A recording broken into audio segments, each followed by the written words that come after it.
नमस्कार दोस्तों। आज के इस वीडियो में हम बात करने वाले हैं लेसन 11 लोहरी की एक्सरसाइज के इस बारे में। तो चलिए बिना किसी देरी के शुरू करते हैं। सबसे पहले एक्सरसाइज में कहा है लिसन एंड रिपीट, सुनो और दोहराओ। तो मैंने इनमें जो वर्ड्स हैं उनके मतलब भी लिखे हैं, तो अपन दोनों चीज़ करते हैं। A, mine, shine, pine, fine, mile, pile, land, band, now, wow, wood, hood. देखो, इन सब के मतलब जो है, जैसे माइंड का मतलब होता है मेरा, शाइन मतलब होता है चमकना, पाइन का मतलब होता है चीड़, मतलब चीड़ मतलब वो वाला नहीं कि चिड़ना पाइन का एक पेड़ होता है, मतलब जैसे चीड़ का पेड़ बोलते हैं। फाइन मतलब होता है ठीक। माइल मतलब यानी कुछ दूरी पे आधा कोस, ठीक है। पाइल यानी इकट्ठा करना। लैंड यानी ज़मीन। बैंड यानी पट्टी। नाव यानी अब। वाव यानी व्रत। और वुड यानी लकड़ी। और हुड यानी टोपी। ठीक है, अब नेक्स्ट क्वेश्चन देखते हैं अपन। Listen to the teacher as she he reads the poem and fill the gaps. तो देखो, ये जो पूरे वर्ड्स हैं, मतलब जो खाली जगह दे रखी है, इनको अपने को भरना है। तो अपन जो अपनी पोएम है उसको देखते भी जाएंगे। और वैसे तो आपने बुक में, मेरी एक रिक्वेस्ट है कि आप जब भी मैं एक्सरसाइज कराऊँ तो बुक और आपकी कॉपी लेके बैठें। तो इससे क्या, आपको जल्दी याद भी हो जाएगा और आप समझ भी पाएंगे कि मैं क्या कह रही हूँ। ठीक है, तो इसमें जो भी वर्ड्स वगैरह हैं उनको अपने को फिल करना है, पोएम देख के करना है। Down in the south the days are fine when January comes around, but up in the north and in the hills and so forth, January is lorry time. ठीक है, नेक्स्ट क्वेश्चन देखते हैं अपन।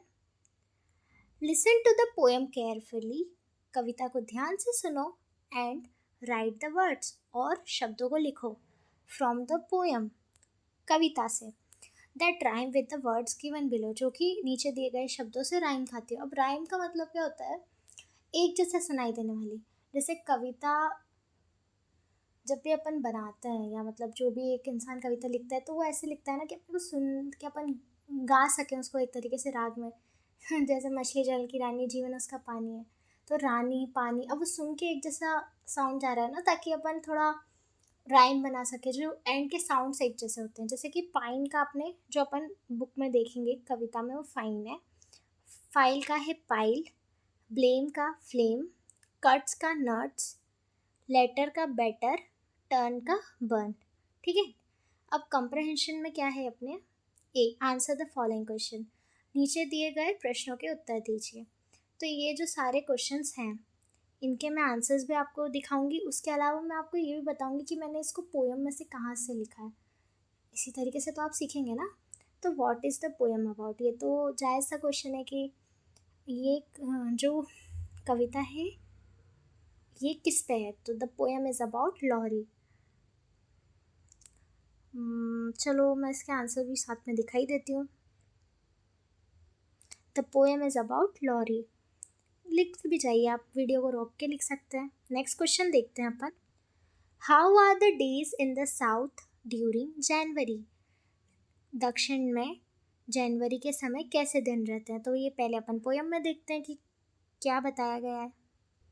कि देखो, साउथ में the days are fine when January, तो मतलब south में जब जनवरी आती है तो दिन अच्छे रहते हैं। तो इसको आंसर कर लेते हैं अब अपन। The days in the south during January are fine. Third question है, why do people collect twigs and leaves, लोग टहनियाँ और पत्ते क्यों इकट्ठा करते हैं। इसको कविता में देखते हैं अपन क्या बताया गया है इसके बारे में।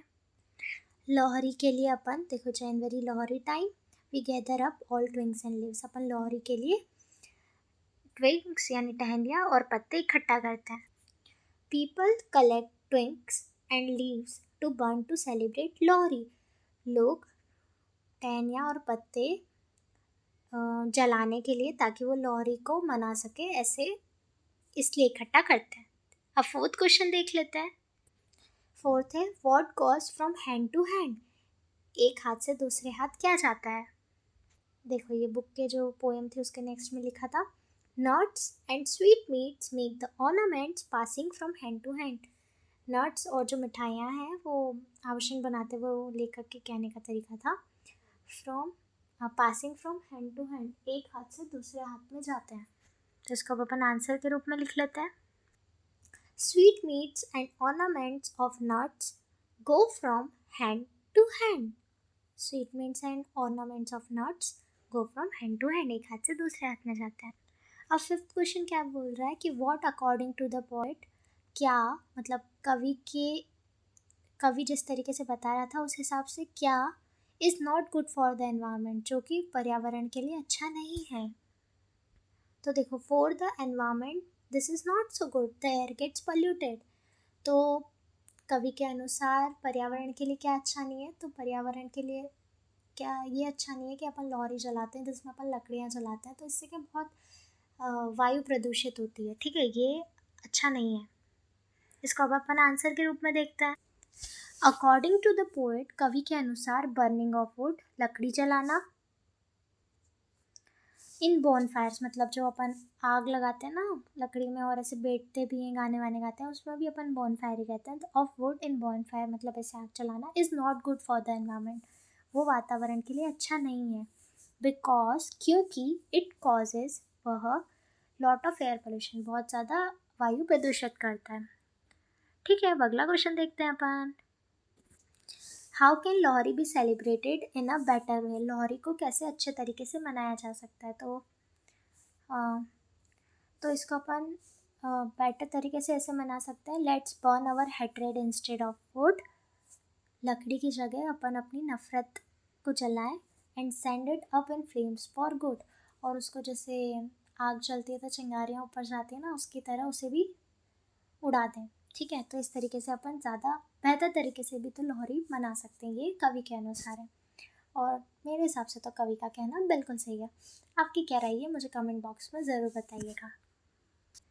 Read the lines of the poem given below and tick the correct, कविता की लाइन्स को पढ़ो और नीचे दिए गए में जो सही है उस पर टिक करना है. तो डाउन इन द नॉर्थ या साउथ, तो अब वो पोएम में क्या था, नॉर्थ है साउथ था, तो down in the south. Soon we have a great, small या बिग पाइल मतलब जल्दी बड़ा ढेर इकट्ठा हुआ था या छोटा ढेर, बड़ा ढेर हुआ था ना, तो बिग पे टिक करना, बिग पाइल.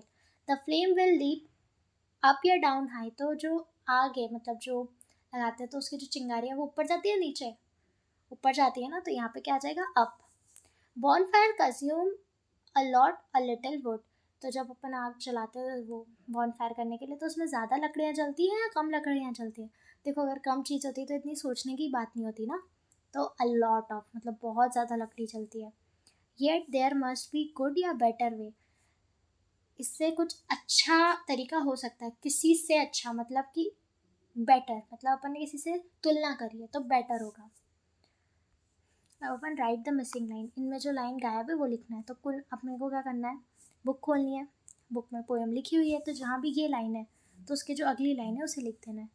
तो down in the south the days are fine, bonfire consumes a lot of wood for the environment. Let's burn our hatred instead of wood and send it up in flames for good. Okay. Next question देखते हैं अपन. Word power. Rearrange the jumbled letters to form meaningful word. ये जो नीचे शब्द दिए हैं ये इधर उधर कर दिए उनको, अब उनको अपने को एक साथ ढंग से जमाना है ताकि एक अर्थ निकल सके. जैसे ये पता नहीं क्या लिखा हुआ था, इसको अपने ढंग से जमा के कंज्यूम हो गया है. कंज्यूम मतलब होता है कुछ कंज्यूम करना, लेना. ये पता नहीं क्या लिखा है, इसको अपने सही किया तो हील्स हो गया पहाड़ियाँ. ये अपना ट्विंग्स हो गया टहनियाँ. पाइल यानी इकट्ठा करना, ये हो गया वुड यानी लकड़ी. फ्लेम हो गया ये मतलब आग की लपटें. नट्स हो गए. येलो कलर यानी पीला.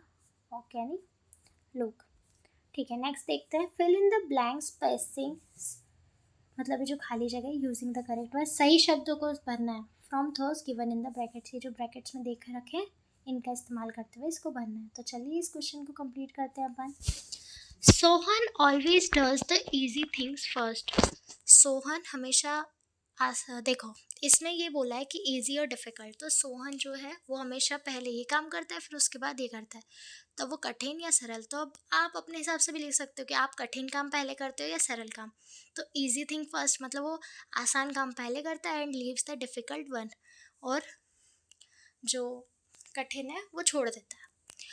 Owls sleep in the day, उल्लू दिन में सोते हैं और wake up in the night, और रात में जागते हैं। सच में।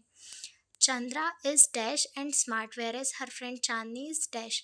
चंद्रा जो है वो, अब आप चाहो तो आप उसको बेवकूफ़ भी बता सकते हो और समझदार भी बता सकते हो। तो या तो आप उसको जैसे फुलिश लिख दो, फुलिश यानी होता है बेवकूफ़, वो स्मार्ट खुश है। तो लेकिन इसमें लिखा क्या गया, एंड स्मार्ट, मतलब देखो, अगर वो होशियार होगा और स्मार्ट होगा तो एक जैसे शब्द हो गए ना, तो एक साथ होने चाहिए, इसलिए अपन ने चंद्रा को वाइज बताया है और उसकी जो फ्रेंड चांदनी है उसको अपन ने बेवकूफ़ बताया और आलसी बताया। It is very noisy in the park, park में बहुत आवाज़ हो रही है, but it is quite here, पर यहाँ पे शांति है। Silk is a smooth, silk is a smooth, silk जो होता है मतलब ये भी एक रेशा होता है, ठीक है, वो बहुत नरम होता है, स्मूथ, बट हैंडमेड क्लोथ, पर जो हाथ से अपन सूत का कपड़ा सिलते हैं वो बहुत रफ होता है, मतलब बहुत ऐसा खुरदुरा होता है, ठीक है।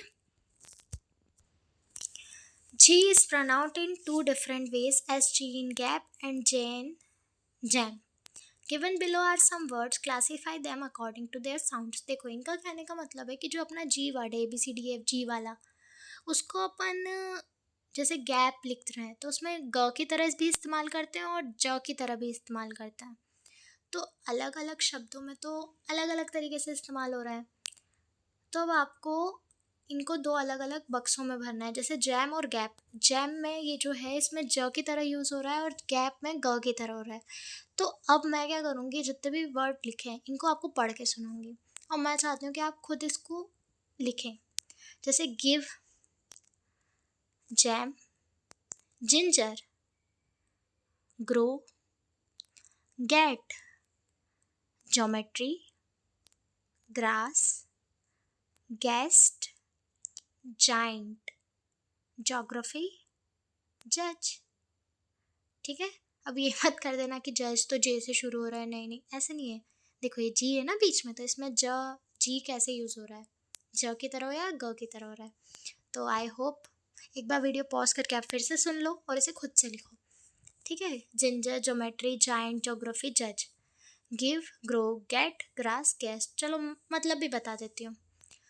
जैम का मतलब होता है हीरा, जिंजर का मतलब होता है अदरक, ज्योमेट्री मतलब ये जो अपन ज्योमेट्री बॉक्स होगा ना, ऐसे कुछ नापने के लिए इस्तेमाल करते हैं वो। जाइंट यानी होता है बड़ा, ज्योग्राफी यानी होता है भूगोल, ये एक विषय भी होता है अपना।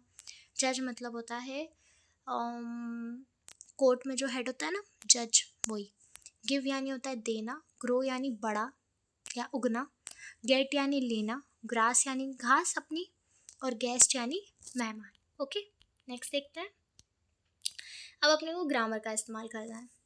यूज़ द अप्रोप्रिएट वर्ड, सही शब्दों का इस्तेमाल करके, from the words given below, जो यहाँ दे रखे हैं, to complete the following sentence, नीचे दिए गए हुए वाक्य को पूरा करना है, ठीक है। इनटू का मतलब होता है के अंदर, अक्रॉस का मतलब होता है आर पार, अप यानी होता है ऊपर, बिटवीन यानी होता है बीच में, अमोंग यानी के बीच में, मतलब उन लोगों के बीच में, ऐसा टाइप से। तो ए देखते हैं अपन, letter Q comes between letter P and R of the English alphabet. तो इनका ये कह रहे हैं कि जो लेटर क्यू है ABCDEFG वाले ही, वो पी और आर के बीच में आता है, ठीक है, के बीच में। तो इसमें अपन क्या इस्तेमाल करेंगे, बिटवीन, ठीक है, आता है। Smoke goes dash in the sky, जो स्मोक है धुआं है वो आसमान में ऊपर की तरफ ही जाता है, तो अप लिख दिया अपन ने। Don't throw waste paper anywhere, कचरा इधर उधर मत फेंको। पुट इट डैश डस्टबिन, उसे डस्टबिन में डालो, तो जो में है के अंदर वो इंटू हो गया।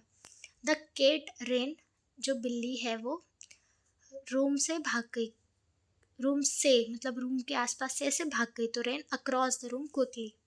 She works among the poor, वह गरीबों के बीच में, के बीच में, तो अमॉन्ग उसमें आ गया, तो वो बीच में काम करती है। दूसरा क्वेश्चन है, rewrite the following conversation in indirect form of narration as given in the example. नीचे जो बातचीत दे रखी है उसे इनडायरेक्ट फॉर्म में करना है नरेशन के, as given in the example. देखो इनडायरेक्ट फॉर्म में वैसे भी बहुत बार समझा चुकी हूँ, मैं ऐसे बताती हूँ। जैसे रानी ने बोला, रानी सीमा तुम पिछले संडे कहाँ थी, तो इसे तीसरा इंसान किस तरीके से बोलेगा कि रानी ने सीमा से पूछा कि वो पिछले संडे कहाँ थी। ठीक है, तो यही चीज़ अपन इस तरीके से पूछेंगे। तो Rani asked Seema where she had gone last Sunday. ठीक है, इसमें से क्वेश्चन मार्क भी हट गया अपना, और ये डॉट की जगह आस्ट आ गया। वैसे इसका कुछ नाम होता है, ठीक है, मैं भूल गई हूँ।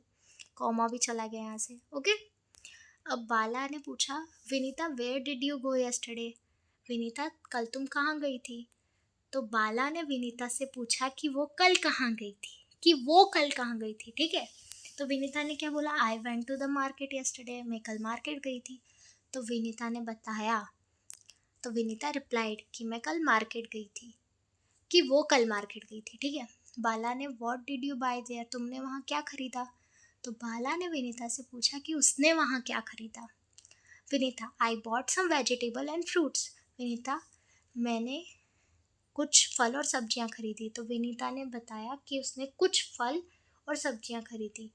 बाला will you come me with me today, क्या तुम आज मेरे साथ आओगी। तो बाला ने विनीता से पूछा कि क्या वो आज उसके साथ जाएगी। तो विनीता ने कहा यस आई विल। विनीता ने रिप्लाई किया कि हाँ ठीक है। तो अब इसी को ही मैंने आंसर्स के रूप में लिखा है, तो आप इसको ऐसे नोट डाउन कर सकते हो। देखो ये सारे आंसर्स हैं जैसे मैंने बताया, इसको आप लिख लेना। ऐसे स्क्रीनशॉट भी ले सकते हो और बाकी वीडियो पॉज करके तो आप लिख ही सकते हो। तो Bala asked Vinita where she had gone the previous day. मैंने जो आपको हिंदी में बताया वही इंग्लिश में लिखा है। ओके बेटा, नेक्स्ट क्वेश्चन देखें अपन। ये जो दो और बच गए वो ये वाले हैं। ओके, लेट्स टॉक, आइए बात करते हैं। Discuss about festival such as Diwali, Eid, Christmas. जो भी त्यौहार है, दिवाली, ईद, क्रिसमस, इसके बारे में बातचीत करनी है। कलेक्ट इन्फॉर्मेशन, जानकारी इकट्ठा करो अबाउट दिस फेस्टिवल, इन त्योहारों के बारे में। And complete the following chart, और ये जो नीचे चार्ट दे रखा है इसे भरना है। वर्क इन पेयर्स, तो इसमें आपकी क्लास में जो भी बच्चे हैं आप आपस में भी बात करके इसको भर सकते हो, बाकी मैं तो बता ही रही हूँ आपको। देखो, नेम ऑफ द फेस्टिवल, त्यौहार का नाम, ये कब सेलिब्रेट करता है वो बताना है। हाउ इट इज़ सेलिब्रेटेड, मतलब कैसे सेलिब्रेट करते हैं, और वाई इट इज़ सेलिब्रेटेड, ठीक है, और क्यों मनाते हैं वो बताना है। तो मैं बताती जाती हूँ। दिवाली को बनाते हैं अपन कार्तिक अमावस्या में, ठीक है, और कैसे बनाते हैं, मिठाइयाँ खाते हैं, नए कपड़े पहनते हैं, लक्ष्मी जी की पूजा करते हैं और पटाखे चलाते हैं। और क्यों मनाते हैं, भगवान राम अयोध्या से लौटे थे आफ्टर एग्जाइल ऑफ 14 ईयर, 14 साल के वनवास के बाद, और रावण को मारने के बाद। ईद जो 1 महीना रमज़ान का हो जाता है उसके बाद बनाते हैं। पीपल ग्रीट वन अदर, एक दूसरे को लोग मिलते हैं। वियर न्यू क्लोथ्स, नए कपड़े पहनते हैं। और क्यों बनाते हैं, to spread message of brotherhood, भाईचारे के लिए। एंड काइंडनेस टू अदर, दूसरों के प्रति सद्भावना का भाव लाने के लिए, ठीक है, दया का भाव। क्रिसमस के कब मनाते हैं, 25 दिसंबर को। कैसे मनाते हैं, पीपल गो चर्च में जाते हैं, ऑफर प्रेयर करते हैं। ग्रीट एंड गिव गिफ्ट्स, और गिफ्ट तोहफे देते हैं एक दूसरे को। और क्यों मनाते हैं, बर्थडे ऑफ जीसस क्राइस्ट, ठीक है। अब अपने को क्या करना है, लेट्स राइट में write a paragraph on Holi. Holi पे एक पैराग्राफ लिखना है। Take clues from the conversation with your friends, और एक दूसरे से पूछ के भी तुम लिख सकते हो कि होली कैसे क्या मनाते हैं, ठीक है। अब मैं आपको बता देती हूँ एक बार में इसको।